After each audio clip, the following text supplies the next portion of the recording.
Hello, friends. This is Dave Hurwitz, executive editor at ClassicsToday.com, and it's that time of the year. Yes, time for the ALDAs, the Avoid Like Death Awards, the worst recordings of 2022.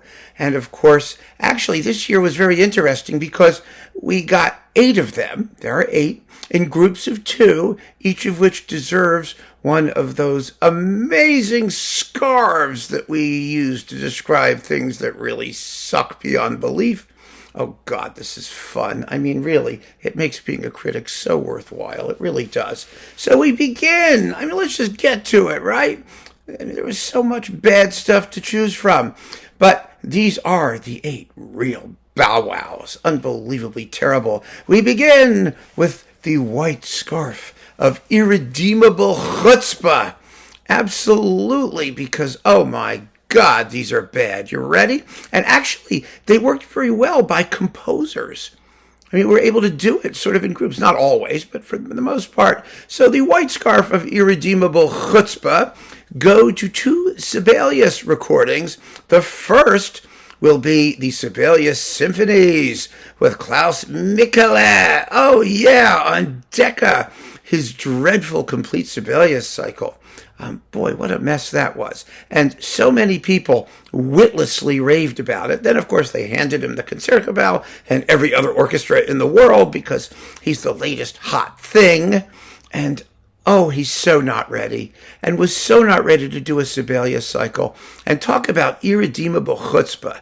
I mean, with all of the great Sibelius recordings that are out there, all of the wonderful Sibelius cycles, how does a young kid, let's not kid ourselves, speaking of kidding, kid, get it, go and do a Sibelius cycle? He's completely unseasoned, unbaked, he's raw, unfinished.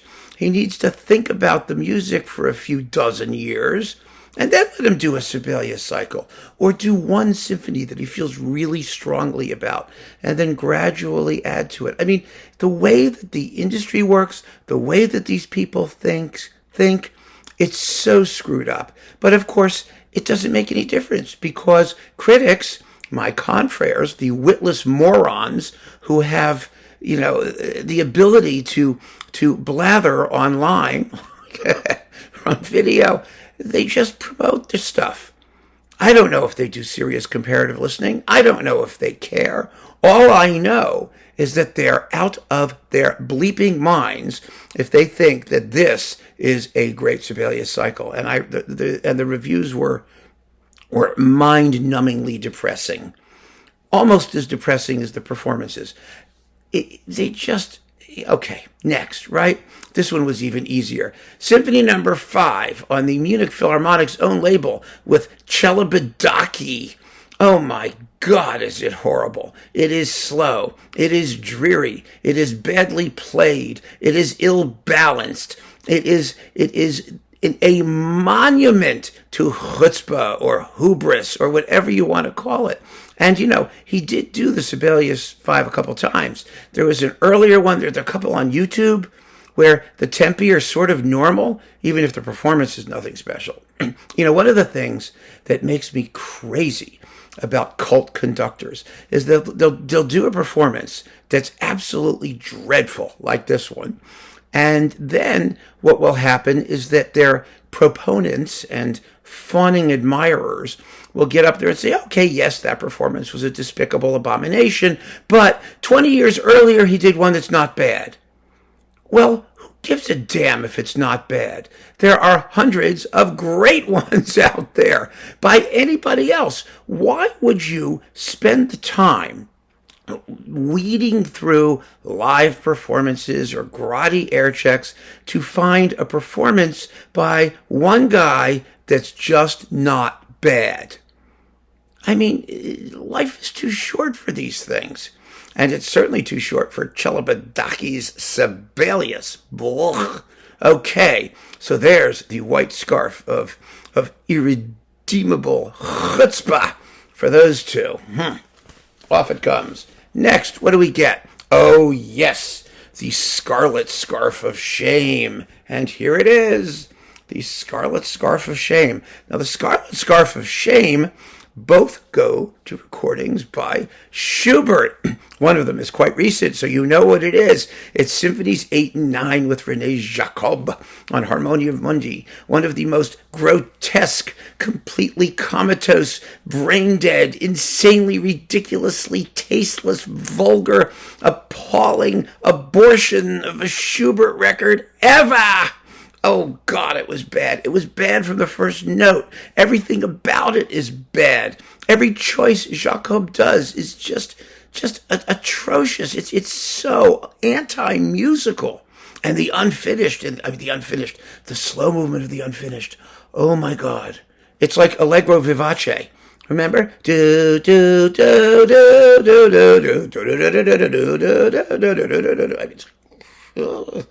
Just awful. Absolutely awful. I was hoping that I would be able to add to it the Jordi Savall Schubert 8th and 9th, which is still yet to be released. So who knows? Maybe it'll be something for next year, but I don't want to prejudice it. You know, one of the things I always say is that you've got to listen first and talk about it afterwards. And that's really true. I mean, it may be marvelous. It may be. I'm hoping. I really hope that nothing is bad. Much fun as I have when it is bad. I mean, you know, one of the things I can count on is that a good percentage will be bad, but I don't want to go there all the time. So the Jacob Schubert 8 and 9th, absolutely the worst Schubert record in decades. That's an achievement. And also Schubert, the late string quartets with the Fitzwilliam string quartet on LINN. Oh, what has happened to British string quartet playing? And string quartets generally, not just British ones, but they get recorded a lot. So like the Doric and these people, when they do classical repertoire, they have decided, for reasons that boggle the imagination, to take an entire assortment, a smorgasbord of historically informed habits, and coarsen their tone and ruin the music with weird accents and horrible phrasing and despicably ugly timbral disfigurements. And I don't just mean non-vibrato. I mean everything else they do as well. It's terrible. Absolutely terrible. One of the glories of Western civilization has been the string quartet and the magnificence of contemporary chamber music playing, which is fabulous. And any one of these composers, Schubert included, would have been ecstatic to hear the Quartetto Italiano play his Death of the Maiden quartet. But now we have these people who are just, I mean, it's musical rape. I mean, that's what it is. They're just roughing it up. And it's not about sex. It's about power, as they say in rape. And that's what it's about in these performances. It's just a grotesque, gratuitous disfigurement of what the music ought to be. And there is no justification for it whatsoever. Not in historical treatises, not in the timbral results. Because the whole point of these, of timbre in musical instruments is to imitate the human singing voice to the extent possible, to create a beautiful cantabile tone, to create an expressivity comparable to that of a great singer with a great text singing about things of emotional and profound depth. And what does it mean when they just decide, oh, no vibrato, we're going to pinch all the accents, we're going to feminine endings at the ends of every phrase, we're going to... It's ridiculous. Absolutely ridiculous. And so are these Schubert quartets. And those two performances richly deserve the Scarlet Scarf of Shame. Absolutely. I mean, there's just no question. So much for the Scarlet Scarf of Shame. Then we go, wait a moment, for the Taupe Scarf of Turpitude. Yes, for performances that are so horrible that they rise to the level of moral sin. They're absolutely an offense against whatever deity or aesthetic theory or whatever you worship or believe in or feel strongly about. They're just an offense, a blasphemy. And here they are. Martinu, Symphonies 5 and 6 with Roger Norrington Oh my God, on SWR. Now, come on. What on earth is Roger Norrington doing playing that music? You know, it's actually very interesting. There is an interesting corollary to this, and that's that Christopher Hogwood, who was no romantic, not by any stretch of the imagination, recorded quite a bit of Martinu, and he did it extremely well, but he picked with intelligence. He chose the neoclassical, neo-baroque, concerti grossi type things. And because Hogwood was an interpreter who had virtually nothing of passion to bring to the music he interpreted, it was a wise thing to do. He was very, very good with that pattern-making kind of music. And I love these works, don't get me wrong. There's a place for that. Not everything can be hot, heavy, romantic expressiveness.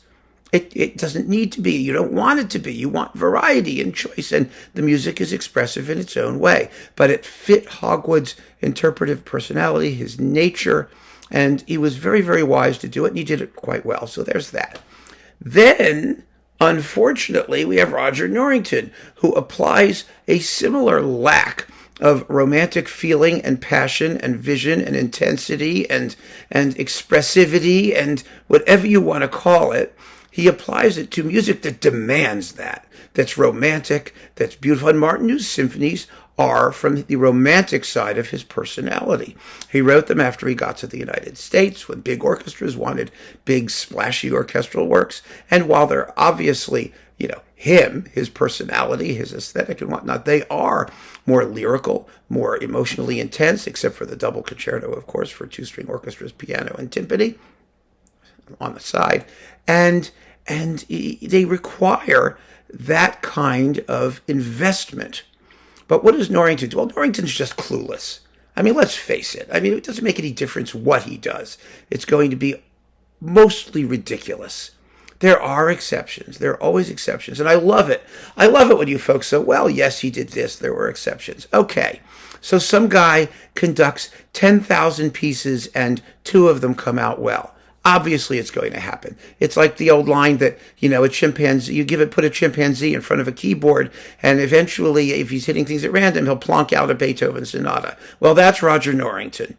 You give him an orchestra, you have him do 1 million concerts, something's going to come out well. He even did a very good Beethoven cycle that I liked very much for what it was. So, yeah, okay.